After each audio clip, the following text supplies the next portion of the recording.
안녕하세요. 구독자 여러분. 저는 결혼한 지 얼마 지나지 않아 정말 볼장을 다 보게 된 30대 새댁입니다. 새댁이라고 해도 될지는 모르겠습니다. 세상에는 별난 이기적인 사람들이 많더라고요. 어쩜 이렇게 머리부터 발끝까지 지밖에 모르는지 모르겠습니다. 결혼이라는 건 평생 다른 길을 살아온 두 사람이 하나가 되는 것 아닌가요? 그런데 두 개가 붙어서 하나가 되는 게 아니라 왜 큰 덩어리가 하나를 흡수하려 드는 건지 모르겠습니다. 무슨 이야기인지 모르시겠다고요?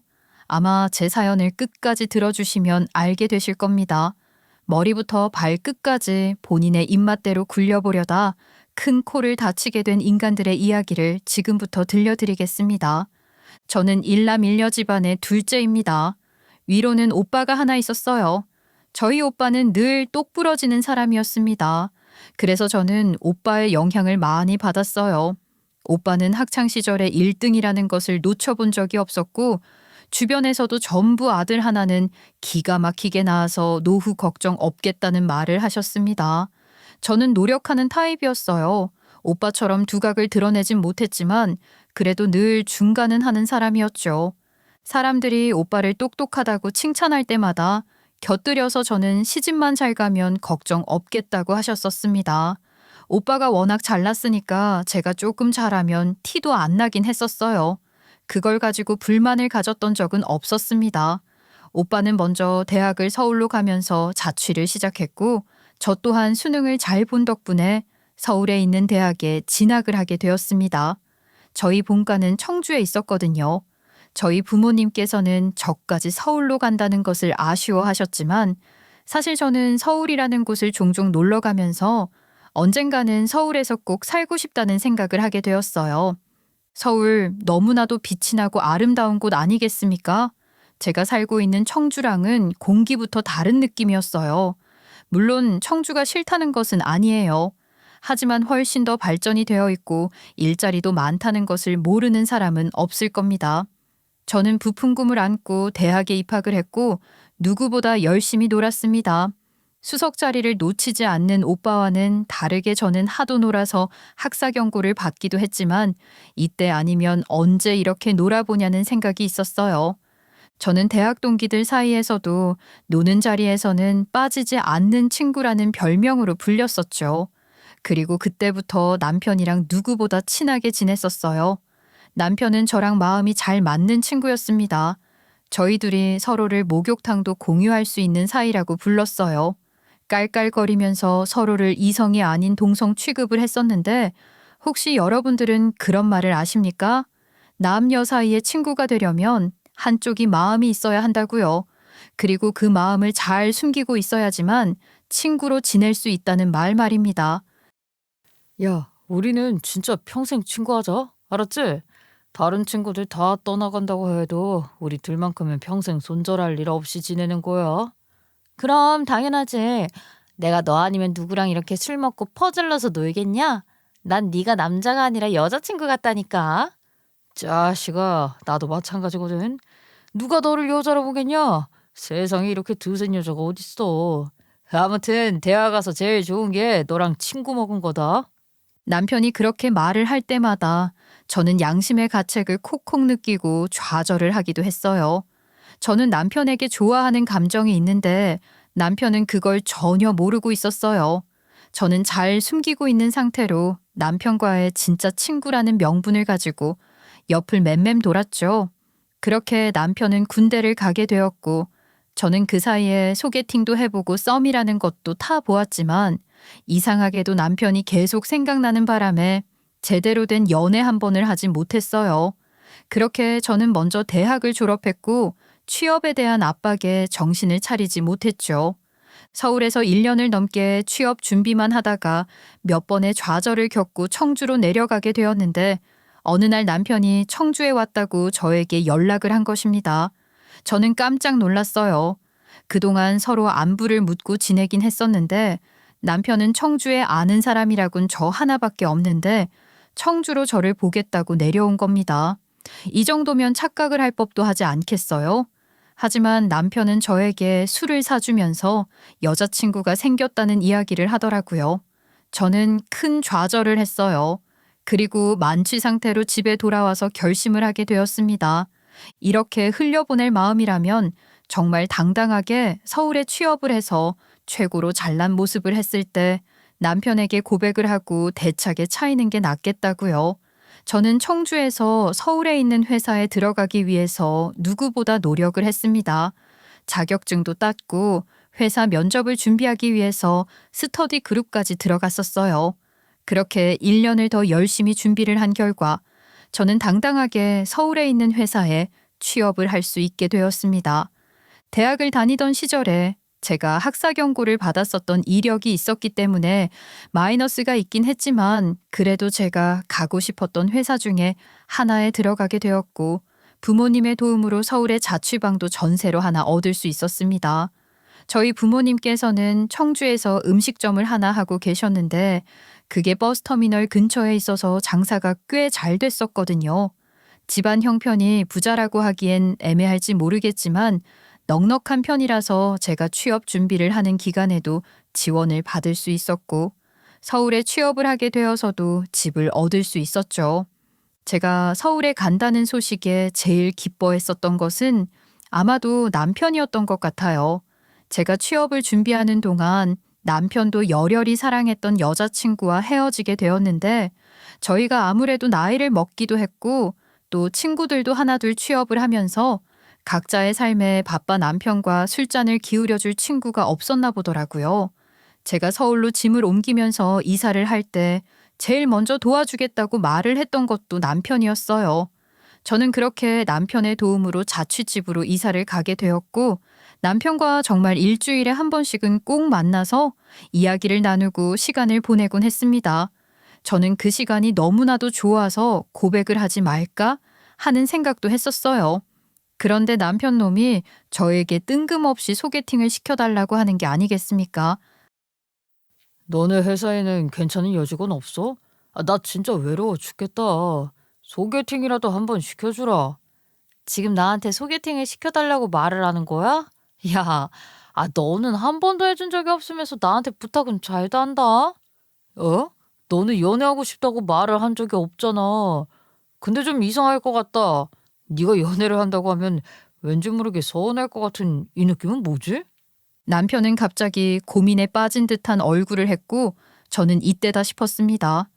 제 마음속에 꽁꽁 숨겨두었던 진심을 지금 내보이지 않으면 평생 이런 기회가 찾아오지 않을 것 같다는 생각이 들었어요. 저는 눈을 질끈 감고 고백을 했고 고백을 받은 남편은 어리 빠진 얼굴을 했습니다. 아마도 제가 이런 마음을 숨기고 있었다는 사실을 눈치채지 못했었던 것 같아요. 한참을 고민하던 남편은 생각을 할 시간이 필요하다고 했어요. 한 3일 정도 지나고 난 뒤에 남편은 제 자취집으로 찾아왔습니다. 저는 3일간 연락이 한 통도 없었기 때문에 당연히 거절이겠구나 하고 생각을 했는데 꽃다발을 들고 찾아온 게 아니겠어요? 곰곰이 생각을 해보니까 저만큼 옆에 오래 붙어 있었던 여자가 없었대요. 취미도 비슷하고 대화도 잘 통하고 무엇보다 같은 곳을 바라보면서 살 수 있는 사람인 것 같다는 생각이 들었다고 하면서 고백을 먼저 받긴 했지만 다시 한번 멋들어지게 고백을 해보고 싶었다고 꽃다발을 제 품에 안겨주더라고요. 그 다정함에 저도 모르게 눈물이 탁 터져 나오는 거예요. 그때 저희 나이가 30이었거든요. 20살의 남편의 얼굴을 처음 보고 반해버려서 그 곁을 맴맴돌기만 했던 10년이라는 시간을 보상받는 기분이 들었습니다. 저희는 그렇게 30에 연애를 시작했습니다. 20대 때 만났으면 철없는 연애만 하다가 헤어졌을지도 모르겠어요. 그때는 미성숙한 어른이었으니까요. 하지만 30대가 되어서 만나니까 느낌이 다르더라고요. 뭔가 서로를 조금 더 이해할 수 있게 되었고 나만 생각하고 투정을 부리는 게 아니라 상대방의 감정을 생각할 수 있는 사람이 되었다고나 할까요? 저희는 무려 3년이라는 세월 동안 연애를 하면서 단 한 번도 싸운 적이 없었습니다. 그리고 양가 부모님께도 일찌감치 인사를 드렸었어요. 남편은 서울에 본가가 있어서 본가에서 지냈었는데 저는 자취를 했었잖아요. 아무래도 저희 집에서 지내는 시간이 좀 있기도 했고 서로 가볍게 만나는 게 아니라 먼 미래까지도 생각을 하고 있어서 양가 부모님께 연애를 한다는 사실을 숨기지 않았죠. 그 덕에 저는 남편의 가족 모임에도 일찌감치 초대를 받아서 몇 번 자리에 함께 하기도 했었어요. 결혼식이라든지 사촌의 돌잔치라든지 하는 자리 말입니다. 그때마다 시어머니께서는 제가 며느리 될 아이라고 소개를 해주셨어요. 그 말이 부담스럽지 않았냐고요? 저는 며느리로 인정을 받은 것 같아서 기분이 좋았습니다. 그 전에 만났던 여자친구들도 이런 자리에 초대를 받았었는지는 모르겠지만 며느리라는 말이 그렇게 쉽게 나오는 말은 아니잖아요. 남편 또한 저희 집에 정말 잘했어요. 청주에 있어서 저도 자주 가지 못하고 명절이나 연휴가 있을 때마다 갔었는데 남편이 그때마다 따라왔었거든요. 두 손에 선물까지 가득 챙겨서 말입니다. 저희 부모님께서는 저에게 남자친구가 생겼다는 말에 걱정부터 하시긴 했지만 우리 남편의 넉살 좋은 모습을 보고 마음을 금방 돌리셨어요. 하루는 아버지께서 귀한 술이라고 술을 먹자고 하셔서 저희 본가에서 잠을 자고 오는 날이 있었는데 그날 아버지랑 그 좋은 술을 진탕 마시고 완전히 취한 상태에서도 다음 날 우리 엄마가 청소하기 귀찮을 것이라며 뒷정리까지 다 하고 잠이 들었더라고요. 우리 남편이 상당히 깔끔한 성격을 가지고 있었거든요. 다음 날 아침 일찍 일어나서 해장국을 끓이던 엄마가 술상이 전부 치워져 있는 걸 보고 깜짝 놀라신 거죠. 아니, 이걸 다 치우고 잤어? 어제 술을 많이 마셔서 힘들었을 텐데. 아이, 그냥 냅두고 자지 그랬어. 오늘 치워도 되는 거고. 손님이 이런 걸 왜 해? 제가 마신 거니까 당연히 제가 치워야죠. 장모님께서 아침에 해장국까지 끓여주시는데 술상까지 치우시면 좀 그렇잖아요. 그리고 제가 왜 손님이에요? 저 사위 아니었어요? 아니, 물론 뭐 그렇지만 그래도 우리 딸 걱정은 없네. 이렇게 가정적인 모습을 보여주는데 무슨 걱정이 있겠어. 남편은 저희 엄마에게도 점수를 아주 단단하게 땄죠. 남편이 제 자취집에서도 청소 담당이었거든요. 담당이라고 말을 하는 것도 웃기긴 하지만 제가 정리정돈을 잘 하는 편이 아니었는데 남편 덕분에 정리하는 법을 많이 배웠어요. 남편은 저에게 늘 새로운 것을 알려주는 것을 좋아했고 저는 그 말을 들으며 남편이 기뻐하는 모습을 보는 것을 좋아했습니다. 저희는 너무나도 잘 맞는 커플이었어요. 3년이라는 시간의 연애 끝에 결혼을 준비하게 되었죠. 결혼 준비도 별반 다를 게 없었어요. 서로의 취향을 잘 알고 있었고 또 서로가 결혼식에 대한 이야기를 꾸준히 나누었었기 때문에 예식장을 정하는 것부터 어떤 드레스를 입고 어떤 분위기에서 결혼식을 올리고 싶은지에 대한 구체화가 되어 있었거든요. 청첩장을 돌릴 때 동기들의 놀란 얼굴은 저희를 더 웃음 짓게 했었어요. 그렇게 붙어 다니더니만 너희 둘이 결혼할 줄 알았다 하면서 말을 하는데 이만큼 축하받을 일이 태어나서 얼마나 더 있겠냐 싶더라고요. 저희는 결혼식을 올린 뒤 서울에 얻은 집에서 새 출발을 시작하게 되었습니다. 남편은 정말 가정적인 사람이었어요. 저희 부모님을 누구보다 잘 챙겨주었고 본인 집에도 열심인 사람이었거든요. 원래 남자는 가정적이어야 최고라고 하잖아요. 제가 정말 기대고 싶을 때 기댈 수 있는 사람이라고 생각을 했었습니다. 하지만 너무 행복하기만 했던 탓일까요? 결혼 1년 차에 남편의 회사에 큰일이 터지게 되었는데 그 사건에 남편이 연루가 된 것입니다. 남편 팀에서 횡령 사건이 일어나게 되었고 남편은 아무것도 모르고 상사가 시키는 일을 했을 뿐인데 가담자로 찍히게 되었어요. 정말 예고도 없이 일방적으로 퇴사 통보를 받게 되면서부터 남편의 얼굴에는 먹구름이 드리우게 되었습니다. 다른 회사로 재취업을 하려고 알아보았지만 이미 횡령에 가담을 했다는 사실이 퍼지면서 남편은 동종업계에서 일을 할 수 없는 지경이 이르렀어요. 이력서에서부터 탈락 처리가 되는 것은 기본이고 면접을 보러 가면 횡령에 대한 질문을 하는 곳도 있었대요. 남편은 큰 상처를 받게 되었죠. 저는 그런 남편에게 너무 지치지도 말고 걱정도 하지 말라고 했어요. 어차피 제가 돈을 계속 벌고 있었기 때문에 저희 두 사람이 먹고 사는 것이 그렇게 빠듯하다는 생각이 없었거든요. 남들은 시작부터 집 대출금으로 허덕인다고 하지만 저희는 집대 출금 걱정도 할 필요가 없었거든요. 남편에게 천천히 알아봐도 된다고 말을 했지만 남편은 가장으로서의 책임을 느끼고 있었나 봐요. 빨리 취업을 해야 하는데 하면서 하루 종일 이력서만 제출하고 일자리만 알아보았어요. 그런 남편이 조금 달라지기 시작한 것은 한순간이었습니다. 하루 종일 구인구직 사이트만 보고 있던 남편이 우연치 않게 게임 하나를 시작하게 되었는데 그 게임에 푹 빠지게 된 것이에요. 제가 퇴근을 하고 돌아오면 남편은 항상 게임 화면만 띄워놓고 누구랑 그렇게 열심히 전화 통화를 하는 건지 시끄럽게 소리를 지르면서 게임을 했어요. 아이, 거기서 오른쪽으로 가라니까. 오른쪽에서 발자국 소리가 났다고. 저기 있다. 3시 방향. 빨리, 빨리. 나 죽는다고. 여보, 뭐해? 지금 시간이 몇 시인데 그렇게 시끄럽게 통화를 하고 그래. 저녁은 먹었어? 잠깐만. 나 지금 중요한 순간이거든. 야, 거기다 쏴. 나이스 샷. 좋아, 오늘도 치킨이다. 남편은 저랑 대화를 할 생각이 없이 게임에만 몰두를 했어요. 총을 쏘는 게임이었는데 아무리 봐도 화면이 어지럽기만 한데 남편은 멀미도 나지 않는 건지 신나서 게임을 하더라고요. 근데 이걸 적당히만 즐기고 있으면 저도 별소리를 안 하겠는데 저는 다음날 출근을 해야 하는데도 남편이 새벽 1~2시까지 큰 소리를 내면서 게임을 하고 있는 겁니다. 제가 잠을 설치는 건 기본이었어요. 상대방을 탈락시키게 되면 소리까지 질러대는데 잔소리를 하고 싶지 않아도 도대체 언제 취직을 하려고 저러는 건가 싶었죠. 그래서 저는 특단의 조치를 취했습니다. 저희도 결혼한 지 2년 차 35이라는 나이가 되었으니 슬슬 2세를 준비하자고 말을 한 겁니다. 나는 말이야, 완벽한 가정은 아이들이 있어야 한다고 생각해. 당신도 이제 다시 일을 할 거니까 우리 슬슬 아이를 가지면 어떨까? 일? 나 지금 취업 안 돼가지고 집에서 하루 종일 시간 보내고 있는데 뭔 일이야. 그리고 아이를 지금 가지면 어떻게 먹고 살아? 내가 취업 안 되면 어떻게 할 건데? 당신 육아휴직 내고 그러고 나면 나랑 둘이 아니지? 아이까지 셋이서 손가락만 빨고 있을 거야? 그럼 당신이 취업을 하려고 노력이라도 해야 하지 않을까? 매일같이 집에서 게임만 하고 있는데 어떻게 직장에 다닐 수 있겠어? 뭔가 생산적인 활동을 해야지.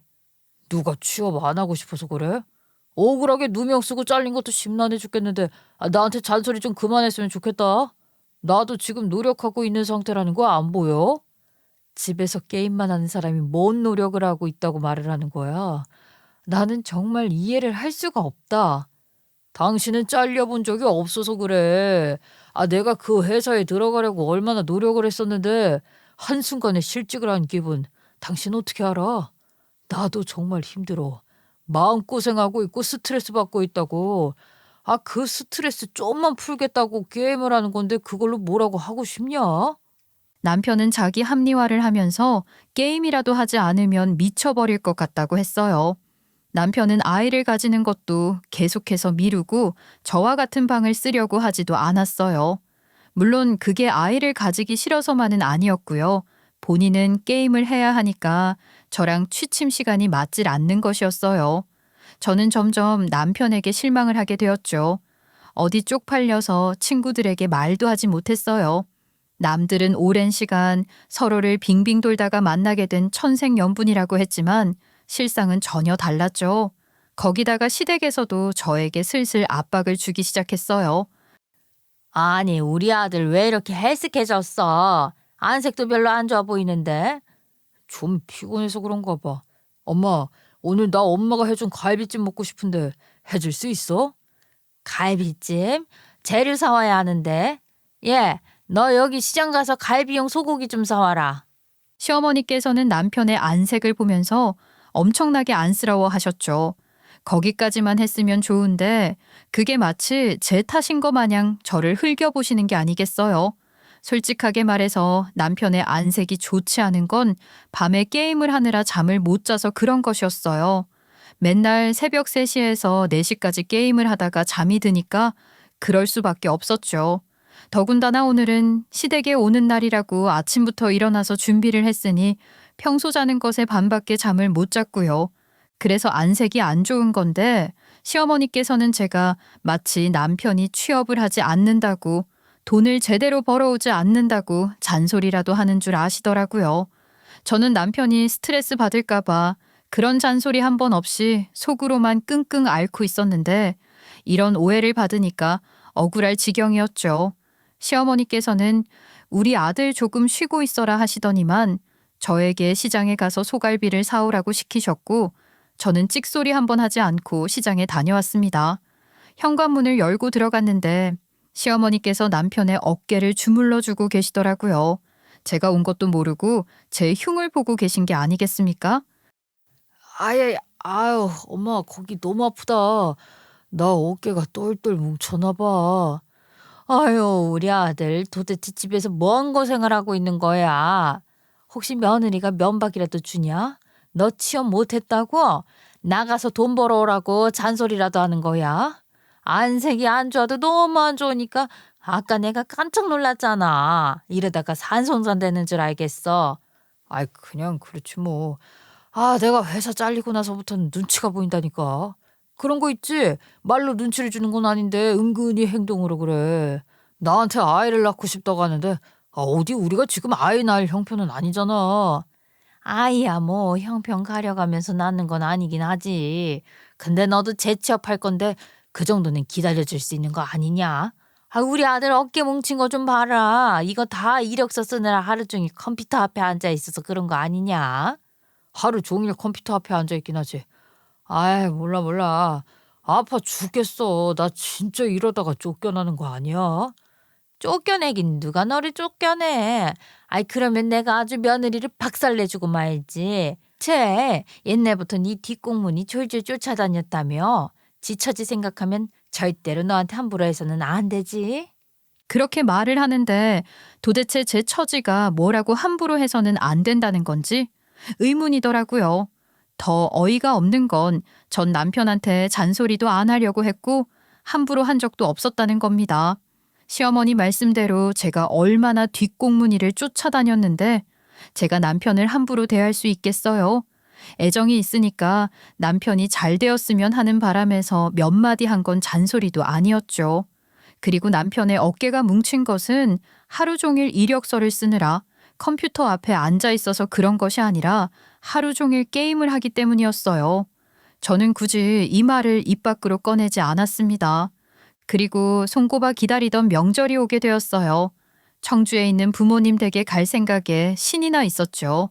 결혼을 하고 나니까 뭐가 그렇게 바쁜 건지 주말에도 그 가까운 청주 한번 가기가 어렵더라고요. 오히려 남편이랑 연애를 하던 시절에는 청주에 자주 갔었던 것 같은데 말이죠. 부모님께서 음식점을 운영하고 계셨기 때문에 사실 주말에 간다고 해서 시간을 오래 내고 볼 수 있는 건 아니었어요. 연애할 땐 주말에 할 게 없으면 가서 일도 도와드리고 했었는데 결혼을 하고 나니까 남편이 은근히 귀찮아 하는 것 같더라고요. 그래서 주말에 가더라도 저 혼자 한두 번 갔다 온 것 같아요. 그런데 명절에는 저희 부모님께서 일을 쉬신다고 하시더라고요. 요즘은 명절에 오히려 장사가 안 된다고 인건비 낭비라고 하시는 겁니다. 잘 됐다 싶었죠. 시댁이야 가까워서 자주 찾아가는데 친정은 그렇게 자주 갈 수 있는 거리는 아니니까 명절에 하루만 시댁에 갔다 오고 나머지는 청주에서 시간을 보내면 되겠다고 생각을 했습니다. 제가 분명 이 계획을 남편에게도 말을 했거든요. 남편도 마지못해 알겠다고 했는데 명절 일주일 전에 시어머니께 전화가 온 겁니다. 너 너무한 거 아니니? 우리 집에서는 하루만 딱 보내고 친정 가서 2박 3일을 있다가 오겠다고? 네, 어머님 댁은 서울에 있으니까 평소에도 자주자주 찾아뵙잖아요. 청주가 먼 거리도 아닌데 자주 갈 수가 없어서요. 이번 명절에는 저희 부모님께서 가게 쉬신다고 하셨거든요. 그래서 친정에서 2밤 자고 오려고요. 싫다. 가뜩이나 우리 아들이 회사 잘려서 눈치가 보인다고 하는데 그 처가에 가서 뭔 소리를 들을 줄 알고 2밤이나 자고 온다는 거야? 그럴 거면 너 혼자 가렴. 시어머니께서 그렇게 말씀을 하시는데 황당하더라고요. 남편은 슬쩍 제 눈치를 보더니만 자기는 일이 있다고 이야기하고 저를 데려다주고 서울에 올 테니까 혼자 2박 3일을 보내고 오라고 하는 게 아니겠어요? 속에서 열불이 막 끓기 시작하는데 남편이 먼저 선수를 치는 겁니다. 다른 게 아니라 나 진짜로 눈치 보여서 그래. 우리가 장인어른 장모님께 받은 게 한두 가지야. 내가 사랑구실은 하고 있어야 당당할 거 아니야. 나 진짜 올해는 꼭 취업할 거니까 다음 명절에는 같이 있자. 응? 이번에는 내가 너무 초라해 보여서 없는 자격지심까지 생길 것 같단 말이야. 남편이 불쌍하게 말을 하니까 딱 한 번만 참아주자 싶었습니다. 그래서 저 혼자 기차를 타고 청주에 내려갔어요. 남편은 일이 있어서 못 오게 되었다고 말을 하니까 저희 부모님께서 아쉬워하긴 했지만 2박 3일 재미나게 놀 생각에 신이 났죠. 그런데 첫날 저녁에 부모님과 함께 식사를 하고 있는데 휴대폰 메시지 음이 띠링하고 울리는 겁니다. 뭔가 싶어서 봤더니만 술집에서 카드 결제가 되었다는 문자 아니겠어요. 저는 순간 제가 지갑을 잃어버렸나 했는데 지갑은 멀쩡하게 잘 있었어요. 보이스 피싱인가 하고 들여다보니까 저희 동네 근처 술집에서 결제가 된 내역이더라고요. 남편이 제 카드를 몰래 가지고 간 것이었습니다. 본인이 따로 돈을 벌지 않으니 저한테서 용돈을 받아서 썼는데 용돈이 부족하니까 제 카드를 몰래 훔친 것이었어요. 남편에게 전화를 걸었는데 술자리가 재미있는 건지 전화도 받지 않더라고요. 저는 부글부글 화가 끓었죠. 명절에 눈치가 보여서 못 오겠다고 했던 건 다 뻥이었던 겁니다.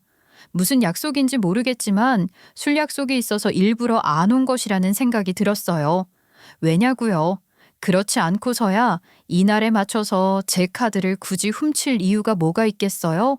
술 약속이 잡혔고 본인이 술을 사겠다고 했으니까 제 카드도 미리 훔쳐둔 것이었겠죠. 그러니까 청주에 올 수 없는 것도 미리 약속을 잡아놨기 때문이라는 생각이 들었습니다. 저는 점점 남편에게 실망을 하는 일만 생기게 되었어요. 2박 3일 친정에서 푹 쉬고 집에 돌아가자마자 남편에게 카드를 내놓으라고 도대체 누구랑 그렇게 술을 마셨길래 전화도 안 받은 거냐고 추궁을 하기 시작했습니다. 그러자 남편이 대충 친구를 만났다고 얼버무리는데 이건 보통 친구를 만난 것 같은 느낌이 아니더라고요. 꼬치꼬치 캐물은 결과 남편의 입에서는 놀라운 이야기가 나왔죠. 아니, 그 같이 게임하는 사람들이 명절에 전부 다 할 게 없다는 거야. 다 같이 만나서 PC방 가서 게임도 하고 술도 마시자.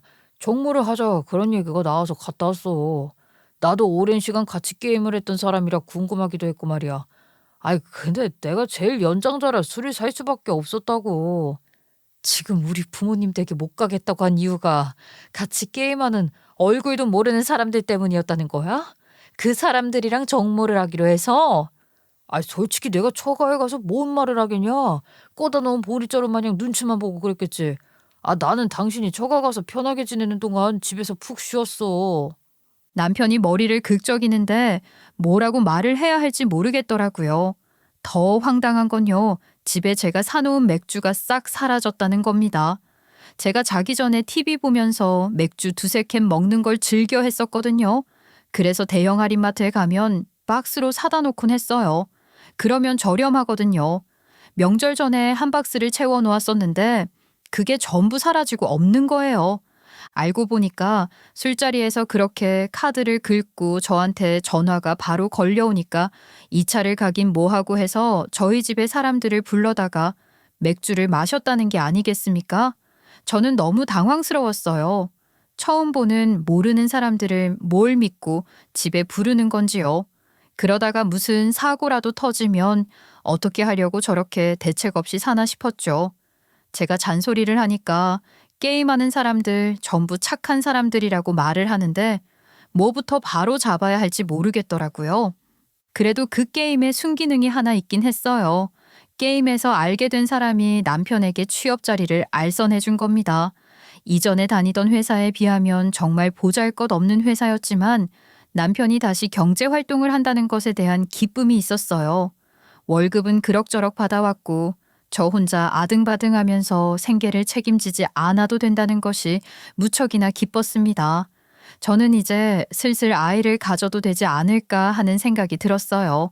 결혼을 한 지도 3년이 조금 넘었는데 아이 소식은 언제 들려오는 거냐고 물어보는 사람들이 꽤 많았거든요.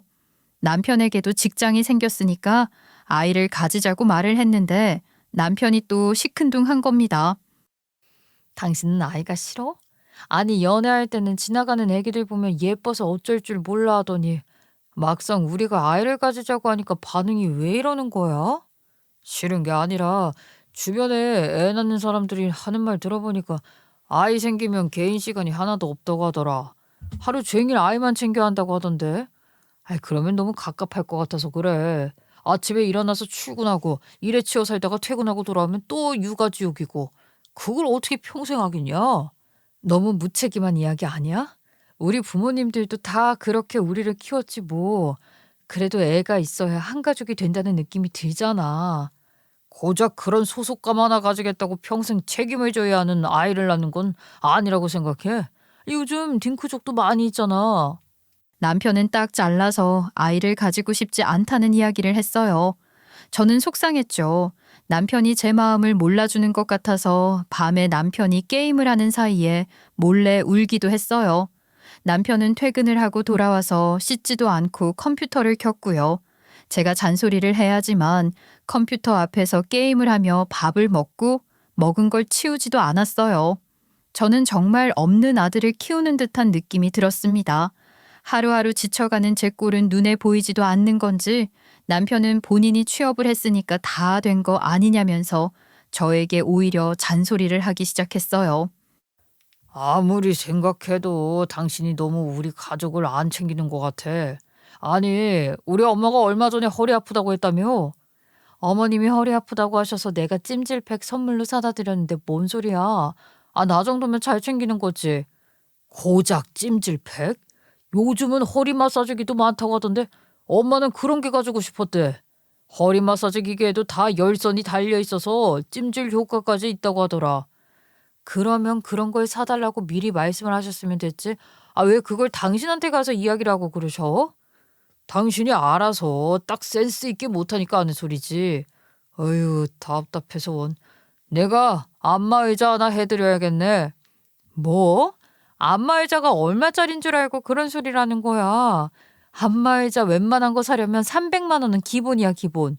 평생 나를 어복해주신 우리 부모님께 안마의자도 하나 못 해드리냐? 나도 돈 벌어. 그 정도 돈은 있다고. 남편이 큰 소리를 떵떵 치면서 이야기를 하는데 기가 막혔어요. 남편이 회사에서 잘리고 재취업을 하기까지 거의 2년 가까운 시간 동안 저 혼자 벌어서 양가를 다 챙기느라 힘들었는데 남편은 취업을 하자마자 바로 시댁에 안마의자를 놓겠다는 소리를 하고 있으니 기가 막히지 않겠어요? 제 돈은 부부가 공동으로 사용하는 돈이고 지가 버는 돈은 지 혼자 쓰는 용돈이라고 생각하는 것 같았어요. 저는 남편이 돈을 벌기 시작했으니까 생활비를 당연히 줘야 한다고 생각했는데 남편은 저에게 생활비도 제대로 주지 않았습니다. 너무한 거 아니야? 당신도 재취직을 해서 이제 월급을 벌면 생활비는 나한테 줘야지. 당신이 버는 돈은 전부 당신 돈이야? 그럼 나는 뭐야? 아이, 왜 귀 아프게 소리를 지르고 그래. 생활비 우리 한 달에 얼마 쓰는데 당신이 꼬박꼬박 가계부 적어와. 그러면 내가 한 달 쓰는 돈의 반을 줄 테니까. 제가 혼자서 생활비를 전부 감당할 땐 고맙다는 소리 한 번 한 적 없던 인간이 생활비를 가계부 적어서 영수증 첨부해서 주면 반절만 딱 주겠다고 하는 겁니다. 이게 정말 부부 사이가 맞냐는 생각이 들었어요. 부부 공동 적금 같은 거 모아서 뭐 하냐고. 어차피 집도 있고 차도 있는데 각자 알아서 돈을 모으자고 하더라고요.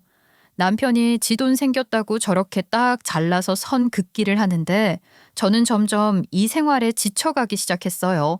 그래도 저는 노력을 하려고 했습니다. 하지만 제가 너무 신경을 많이 쓴 탓일까요? 제 몸이 하나둘 아파오기 시작했어요. 어느 날부터 몸이 간지럽기 시작더라고요. 처음에는 팔부터 시작해서 다리가 간지럽기 시작하더니만 점점 온몸이 간지러워 밤에 잠을 잘 수 없는 상태까지 이르렀어요. 피부과에 갔는데 습진이라고만 하고 스테로이드 약을 처방해 주더라고요. 열심히 발랐지만 몸에 벌레가 기어다니는 것처럼 간지러운 증상을 멈출 수는 없었어요. 약을 잠깐 바르는 그 사이에만 괜찮아졌고 계속해서 진물이 날 때까지 저는 벅벅 긁어댔어요. 팔과 다리에 보기 흉한 상처가 나는 것은 기본이고 진물이 줄줄 흘러서 이부자리부터 옷까지 더럽혀지는 건 막을 수가 없었죠. 대학병원에 찾아갔더니만 스트레스로 인한 건선증이라고 했어요. 치료를 할 수 있는 약물도 없고 저는 진행 단계도 빠른 편인데다가 부위도 넓고 게다가 심한 상태라고 했어요. 제가 초기에 약을 잘못 써서 더 악화가 된 것 같다고 하더라고요. 이 건선증이 보통은 한 부위의 자리를 잡는데 몸 전체의 자리를 잡는 건 정말 오랜만에 보는 경우라고 했습니다. 저한테 일단 약을 처방해 주긴 했는데 약으로는 전체적인 관리를 하기 어렵다고 했어요. 먹는 것도 조심해야 하고 스트레스도 안 받아야 한다고 하더라고요. 회사에서 일을 하는 것도 힘들었어요. 하루 종일 몸이 간지러워서 참을 수가 없었고 화장실에 들어가 몸을 벅벅 긁는 저를 보면서 얼마나 눈물이 나왔는지 모르겠습니다. 일에 집중을 할 수 없었고 회의 중간에도 온 몸을 비틀어야 했어요. 당연히 회사 사람들 사이에서 말이 나오게 되었죠. 저의 건선증은 사실 정확한 병명도 없는 병이었어요. 병원에 갈 때마다 안정을 취해야 한다. 온몸을 통풍시켜야 한다고 말을 했죠. 게다가 진료 시간에 맞춰서 병원에 찾아가려고 하니까 회사에도 자꾸 연차를 써야 하는 상황이 발생했어요. 저는 결국 회사 팀장님께서 휴직을 하는 게 좋겠다는 이야기까지 듣게 되었습니다. 제가 팀에 민폐를 끼치고 있다는 소리였죠. 저는 결국 회사를 쉬게 되었습니다. 남편에게 말도 제대로 하지 못했어요. 우리 남편 징그러운 걸 못 보는 사람이거든요. 제 팔에서 나오는 진물을 보더니만 징그럽다고 저랑 같은 침대를 쓰면 옮는 거 아니냐면서 각방을 쓰기까지 했죠. 저는 큰 상처를 받았습니다. 하지만 치료가 먼저라고 생각을 했어요. 얼굴까지는 올라오지 않았지만 언제 사실 얼굴까지 건선증이 올라오게 될지 몰랐으니까요. 나 회사 이제 안 나가. 치료받는 거에 집중하려고. 회사 팀장님께서 회사 일에 집중 못하는 것 같다고 그렇게 하라고 하시네. 뭐? 그럼 일을 지금 그만뒀다는 거야? 아니, 나한테는 말 한마디도 없이 그렇게 하면 어떡해. 병원 진료 시간도 그렇고 자꾸 일에서 멀어지게 되는데 어떻게 해 그럼. 회사에도 민폐고 나도 치료에 집중하고 싶어. 이러다가 평생 안 나으면 어떻게 해. 그럼 지금 내가 버는 돈으로 우리가 생활을 해야 한다는 거야? 아, 돌겠네 진짜. 할부 나갈 것도 많은데 생활비를 나 혼자 어떻게 감당하라고. 당신 정말 너무한 거 아니야? 내가 아프다고 하면 괜찮냐고. 치료 잘 받으라는 말이 먼저 나와야지. 생활비 걱정부터 하는 거야? 그럼 나는 당신이 돈을 벌어오지 않는 그 2년 가까운 시간 동안 혼자 벌어서 생활했는데 어떻게 내 노력은 하나도 몰라주고 그렇게 말을 할 수가 있어? 그거랑은 다르지. 아, 당신은 병원 다니면서 충분히 일을 할 수 있는 상태인데 그만둔 거고 나는 잘린 거잖아. 일 못하겠다고. 몸이 너무 간지러워서 힘들어서 못하겠다고. 치료받고 다시 재취업하면 되는 거 아니야? 나 아프다고. 건강관리하고 싶다고. 어디서 그런 쓰잘데기 없는 병에 걸려서 으이씨 사람을 힘들게 하고 있는 건지 모르겠네. 그리고 여자가 재취업하는 게 그렇게 쉬운 일인 줄 알아? 남자랑은 다르지. 남편은 제 건강에 대한 걱정을 전혀 해주지 않았어요. 저는 너무나도 서러웠습니다. 혼자 덩그러니 안방 침대에 누워서 펑펑 울었어요. 저희 부모님이 보고 싶었습니다. 제 몸 상태를 보시면 누구보다 마음 아파하실 것 같아서 말도 하지 않았었지만 지금처럼 부모님의 품이 그리웠던 적이 없었어요. 3주 뒤에 명절이었는데 몸 상태 때문에 청주에 가는 것을 미룰까 하다가 그냥 가기로 마음을 먹었습니다. 아프다고 속상해 하실 것 같고 더 챙겨주시려고 하실 걸 알지만 그래도 부모님이 너무나도 보고 싶었어요. 그래서 갑자기 명절에 못 간다고 했다가 말을 바꿔서 가겠다고 부모님께 말씀을 드렸죠. 저희 부모님 평소엔 서운한 내색 한 번을 안 하셨었는데 제가 간다고 하니까 너무 좋으셨나 봐요. 너무너무 보고 싶었다고 오면 맛있는 거 잔뜩 해주시겠다고 하는데 눈물이 핑 돌더라고요. 사람이 아프고 나니까 소중한 게 무엇인지 누가 내 곁에 평생 있을 사람인 건지 알게 되는 것 같았어요. 그렇게 친정에 가기로 했으니 빈손으로 갈 수는 없겠다 싶어서 저희 부모님께 뭘 해드려야 하나 고민을 했어요. 평소 같으면 그냥 한우나 과일 세트를 준비했겠지만 제 피부가 이렇게 되다 보니까 화장품 좋은 걸 사드리는 것도 괜찮겠다 싶더라고요. 그래서 백화점에 가서 설화수 세트를 구매했어요. 포장까지 예쁘게 해달라고 부탁을 드렸더니 직원분이 비싼 세트를 구매해서 그런 건지 예쁘게 리본까지 달아주었더라고요. 기쁜 마음을 안고 가지고 와서는 장롱속 안에 꽁꽁 숨겨두었습니다. 남편과는 여전히 말 한마디 하지 않았어요. 남편은 마치 저와 가까이 해서는 안 될 것처럼 제가 전염병을 가진 사람처럼 굴었죠. 그 태도에 더 이상 상처도 받지 않았어요.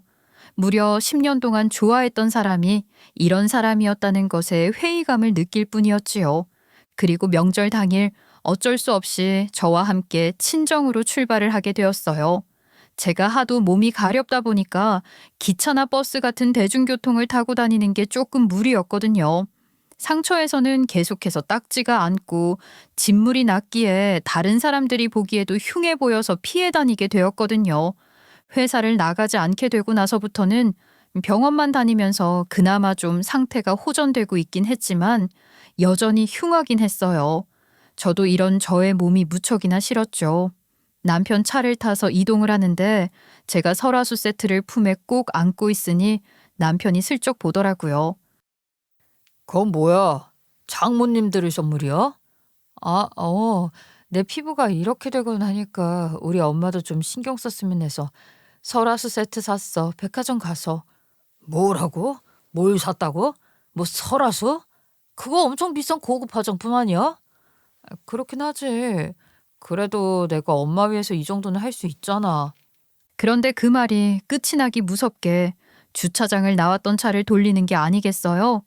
남편이 뭘 하나 놀란 눈으로 보고 있는데 갑자기 아무 자리에나 주차를 하더니만 저한테 내리라고 하는 겁니다. 그러더니만 휴대폰 은행 어플을 키라고 말을 하는 거예요. 지금 당장 생활비 통장에 있는 생활비 다 내놔. 아니, 지금 내 돈으로 설화수 세트 산 거야? 그게 얼마짜린데? 화장품 가지고 왜 그래 진짜? 이게 무슨 안마의자처럼 몇백만 원 하는 화장품인 줄 알아? 안마의자는 내 돈으로 산 거고 내가 준 생활비로 장모님 선물을 산다는 게 말이나 되는 소리야? 니네 엄마한테 내 돈 쓸 거면 너 혼자 가. 그러더니만 차키도 주지 않고 집으로 성큼성큼 올라가는 게 아니겠어요? 저는 너무 당황스러웠어요. 저한테 당장 설화수 세트까지 환불하라고 하더니만 생활비 남은 거 다 내놓으라고 하더라고요. 차키까지 들고 올라가 버린 남편 때문에 저는 순식간에 낙동강 오리알이 됐죠. 정말 눈물이 낙동강을 채울 만큼 줄줄 흘러내렸어요. 저는 너무 서러워서 그 길로 바로 아버지께 전화를 걸었습니다. 제가 펑펑 울면서 전화를 하자 아버지께서 당장 서울로 오시겠다고 기다리라고 하셨어요. 저는 꼼짝없이 집에도 올라가지 않고 저희 아버지를 기다렸어요. 2시간 반이 지나고 나서 차가 막혀서 늦었다며 아버지께서 엄마와 함께 차를 타고 저희 집 주차장에 도착을 하셨습니다. 저는 엄마와 아버지를 보자마자 눈물을 줄줄 흘렸어요. 엄마는 저에게 무슨 일이냐며 안아주시다가 제 팔에 난 진물과 상처들을 보고 깜짝 놀라셨어요. 아니, 너 팔이 왜 이러니? 잠깐만. 목은 또 왜 이러고? 이게 다 무슨 상처야? 너 혹시 윤서방한테 무슨 일이라도 당한 거야? 어? 아니야, 그런 거. 이거 건선증이래. 요즘 나 일도 그만두고 병원에 다니고 있어, 엄마. 이거 스트레스 받아서 생긴 거라 요즘은 치료에만 집중하고 있어. 그럼 너는 왜 울고 있는 거야? 윤서방은 어떻게 된 거고? 엄마 답답하니까 빨리 이야기해봐. 저는 그동안 있었던 일들을 줄줄이 말하기 시작했어요. 제가 당했던 서러움을 전부 풀자며 하루가 꼬박 지나가도 모자랄 지경이었지만 시간이 그렇게 넉넉하지 않았기 때문에 간략하게 설명을 했죠. 남편이 일도 그만두고 하루 종일 게임만 했던 것, 일을 시작한 이후에 생활비 문제로 갑질을 한 것부터 시작해서 오늘 있었던 일까지 전부 이야기를 하니 아버지께서 콧구멍을 벌렁벌렁 거리시면서 화를 내시는 겁니다. 그놈이 그런 병망덕한 짓을 했단 말이야. 아니 여태까지 해준 게 있는데 어떻게 그런 짓을 할 수가 있어? 내가 이놈을 그냥 아작을 내버려야지. 장사를 하시면서 성격이 만만치 않게 변하신 아버지께서는 남편 놈의 허리를 접어버리겠다는 말을 하셨어요. 저는 이렇게 해봐야 남는 게 없다는 생각이 들었습니다. 저는 아버지께 복수를 하려면 제대로 해줘야 할 것 같다고 말을 했어요. 남편과 이혼까지 생각을 했기 때문에 저는 어떻게든 남편에게 좌절감을 주고 싶다는 생각을 했죠. 그리고 아버지께서는 저에게 남편에게 전화를 하라고 말을 하셨습니다. 영문을 모른 채 저는 전화를 걸었는데 남편이 전화를 받자마자 기차표는 구했냐고 물어보더라고요. 기차표는 무슨 얼어 죽을 기차야. 우리가 왔다. 내가 온 김에 집도 팔아버리려고 왔어. 네? 그게 무슨 말씀이세요? 아니 저희 집을 팔아치우신다고요? 그래. 뭐 오래돼서 기억도 안 나는 거냐? 너희 신혼집 말이야. 대출받아서 구한다고 했을 때 내가 지원해준 거 몰라서 그래. 맞네. 내가 그 생각을 못했네. 아니 아버지께서 집 팔아버리신다는데 이걸 어떻게 하냐? 아니 집을 팔면 당장 어떻게 살겠다고. 장인어른 아무리 그래도 그건 아니지 않겠습니까? 그러면 저희 본가로 들어가서 살아야 할 텐데 그러면 그것도 와이프가 힘들지 않을까요? 그게 무슨 착각이야? 집 팔면 당연히 청주로 가야지. 내가 왜 시댁에 들어가서 사니? 청주에 내려간다고? 아니 나는 직장이 서울인데 무슨 청주에 가. 너는 니네 집 가서 살아. 그렇게 끔찍한 부모님 품에서 말이야. 나는 청주로 내려가서 우리 엄마 아빠 품에서 살 테니까. 사실 저희 신혼집을 구할 때 문제가 좀 있었어요. 대출을 받아야 했는데 대출이 생각보다 적게 나오더라고요. 고민을 하고 있으니 아버지께서 저희 집을 해주시기로 했어요. 저희 오빠도 결혼할 때 아버지께서 신혼집을 해주셨기 때문에 자식들에게 공평하게 해주겠다고 말을 하셨죠. 그런데 이 부분을 가지고 시어머니께서 불같이 화를 내셨어요. 애들끼리 대출받아서 살게 냅두지. 왜 우리 아들 눈치 보이게 집을 해준다고 하냐고요. 공짜로 사주시겠다는데도 왜 반대를 하나 했더니만 본인 아들 기죽을까봐 그런 것이었어요. 그래서 시어머니께는 그냥 대출 받았다고 하고 저희 아버지께서 사주신 집에서 살고 있었어요. 남편도 계속 시댁에는 대출금 갚느라 힘들다. 대출이 있다 그렇게 말을 해서 스스로 망각이라도 한 것인지 아버지께서 저희 집을 사주었다는 사실을 깨닫자마자 탄식을 내뱉더라고요. 정말 멍청한 짓 아니겠습니까? 아 뭔데 그 말 뜻은 뭔데? 지금 뭐 나랑 이혼이라도 하겠다는 거야? 갑자기 왜 이러는데? 갑자기? 갑자기는 무슨 얼어 죽을 갑자기야. 내가 10년 동안 너를 좋아했다고 겨우겨우 고백해서 우리가 이루어졌다고 네가 무슨 갑이라도 되는 줄 알았어? 아니 그동안 결혼 생활하면서 네가 나한테 했던 짓을 되돌아봐봐. 내가 지금 이혼 이야기를 안 하게 생겼나? 아니 나는 이혼이라는 걸 한 번도 생각해 본 적이 없는데 혼자 무슨 이야기를 하고 있는 거야. 일단 집으로 들어와봐. 침착하게 다시 이야기해. 나 지금 누구보다 침착한 상태거든. 그렇게 대화가 하고 싶으면 지금 지하 주차장으로 내려오던가. 그 말에 남편은 금방 내려가겠다면서 전화를 끊었어요. 5분도 지나지 않아서 남편은 슬리퍼를 급하게 질질 끌고 내려와서는 저희 부모님께 빌기 시작했어요.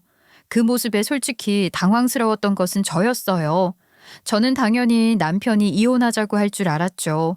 여태까지 보여주었던 모습으로만 봐서는 저랑 이혼을 하고 싶어 하는 사람 같았으니까요. 이혼까지 생각할 줄은 꿈에도 몰랐습니다. 아니 저는 이혼을 하고 싶은 마음이 없어요. 그냥 저는 마누라 버릇을 들이려고요. 그게 무슨 소리야. 내 딸 버릇을 들인다니.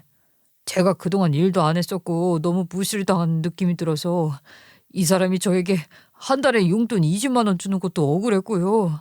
요즘은 중학생 용돈도 20만 원이 넘는다는데. 그래서 지금 철도 없이 반항하고 싶은 마음에 이런 행동을 했다는 거야? 예, 저희 엄마가 그랬어요. 시댁에 퍼주는 거 싫어하는 것도 전부 갑질하는 거다. 돈 번다고 유세 떠는 거다. 우리 아들 귀 죽는 것 같다. 사돈이 그런 이야기를 하셨다고? 아 참나, 내가 어이가 없어서. 나는 말이야 절대로 이해를 못하겠네. 아이 어떻게 우리 딸한테 그런 짓을 할 수가 있어? 여보, 잘못했어. 내가 너무 우리 가족만 생각했었나 봐. 당신이 이런 일로 상처를 그렇게 받을 거라고 생각 못했어. 나는 이혼은 정말 생각도 안 해봤다. 당신이 원하는 대로 우리 이제 아이도 가지고 내가 열심히 노력해서 빚도 갚고. 빚? 무슨 빚이 있다는 건데? 우리가 빚낼 일이 뭐가 있다고 빚이 있어? 아니 그게 사실은 그러니까. 남편이 엄청나게 당황한 얼굴을 하더라고요. 저와 저희 부모님 모두 무슨 빚이냐고 당장 이실직고를 하라고 말을 했더니만 남편이 지하 주차장에서 무릎을 꿇는 게 아니겠습니까? 알고 보니 남편이 백수이던 시절에 저 몰래 야금야금 대출을 받았더라고요. 그것도 제 3금융에서요. 집에서 게임만 하던 인간이 무슨 돈을 썼나 했더니만 게임 아이템을 사느라 현질이라는 것을 했다는 게 아니겠습니까? 저는 정말 기가 막혔어요. 제 3금융이었기에 이자가 눈덩이처럼 불어났다는 겁니다. 그래서 황급하게 취직을 했고 저에게 생활비를 아껴 쓰라고 난리를 친 것도 본인 돈에서 빚을 몰래 갚아야 했기 때문이었어요. 제가 일을 그만두었을 때 누구보다 화를 냈던 것 역시 돈 때문이었던 것입니다. 시댁에 안마의자를 놓아준 것도 중고로 저렴하게 산 것이었는데 저한테는 새 것을 선물한 거 마냥 말을 하고 돈을 빼돌려서 빚을 갚았더라고요. 저는 정말 어이가 없었어요. 게임하느라 빚을 졌고 그딴 빚을 숨기면서 갚느라 지금 나한테 그 난리를 쳤다는 거니? 내가 100번 잘못했어. 아니 1000번, 10,000번. 내가 정말 잘못했어. 나도 이렇게까지 일이 커질 거라고는 생각하지 못했어. 나는 당신뿐이야. 그동안 내가 당신한테 얼마나 잘못했는지 깨달았다니까. 정말 미안해. 화만 풀린다면 내 뺨을 때려도 좋아. 남편은 눈물까지 질질 짜면서 이혼은 안 된다고 무릎을 꿇었지만 저는 이미 신뢰관계가 박살이 났고 남편이 그간 저에게 보여주었던 행동 자체가 말도 안 되는 일이라고 생각했어요. 그래서 이혼에 대한 결심은 바뀌지 않았습니다. 저는 그대로 남편에게 변호사를 통해 소송장을 보내겠다고 했고 남편은 끝까지 매달렸지만 저는 뿌리치고 아버지의 차에 올라탔습니다. 그렇게 청주로 내려가니 남편이 따라와서는 잘못했다고 비는데 친정집 대문은 열리지 않았어요. 그 이후 저는 정말 변호사를 통해서 이혼 소송장을 보냈고 남편은 끝까지 이혼은 안 된다고 말을 했지만 법원은 저의 손을 들어주었습니다. 남편이 제 몸이 징그럽다고 각방을 쓴 것, 아이를 가지지 않으려고 했던 점, 빚이 있었던 것, 전부 귀책 사유가 되더라고요. 저는 서울집을 정리해버렸고 남편은 시댁으로 들어가게 되었습니다. 이혼 판결이 나고 이사를 하는 날 시어머니께서 저에게 쭈뼛하게 다가와 다시 한번 생각해보라 했지만 시어머니의 얼굴을 보는 것조차 저는 너무 힘들더라고요. 이제는 이 지긋지긋한 악연을 제 손으로 끊어내고 싶어졌습니다. 처음 본 순간부터 늘 사랑하는 마음만 있었던 남편이 이제는 저를 좀 먹는 사람이라는 걸 깨닫게 된 것이었죠. 이혼을 한 뒤 저는 청주에 내려와 제 몸을 치료하는 것에만 힘을 썼습니다. 한방 치료도 받았고요. 피부과를 다니면서 꾸준히 약을 썼어요. 그 결과 많이 좋아졌습니다. 아마 서울이라는 그 매연이 가득한 도시에서 청주로 내려온 것도 한몫하게 된 것 같아요. 일상의 스트레스에서 벗어나 부모님의 케어를 받으면서 살도 조금 올랐고요. 마음이 편안해지니까 몸도 건강해지는 것 같더라고요. 그렇게 저는 잘 치료하고 있습니다. 전에 다니던 회사에서 혹시 복직을 해줄 수 있냐고 저에게 연락이 왔어요. 사람이 많이 부족하다고 3개월 안에 복직을 해줄 수 있냐고 물어보는데 지금 현재 상태로는 복직도 가능할 것 같아서 고민 중에 있습니다. 저희 부모님께서는 청주에 눌러붙었으면 하는 바람이신 것 같지만 저도 제 밥벌이는 해야 하니까요. 이혼 이후에 의기소침한 생활을 하게 될 줄 알았는데 오히려 날개를 단 기분입니다. 저희의 이혼 소식에 꽤 충격을 받은 동기들도 있는 것 같지만 언제까지 남 눈치만 보면서 살 수는 없잖아요. 여러분들도 혹시 짓눌려 있는 눈치가 있다면 훌을 털어버리시길 바라며 제 사연을 마치겠습니다. 감사합니다.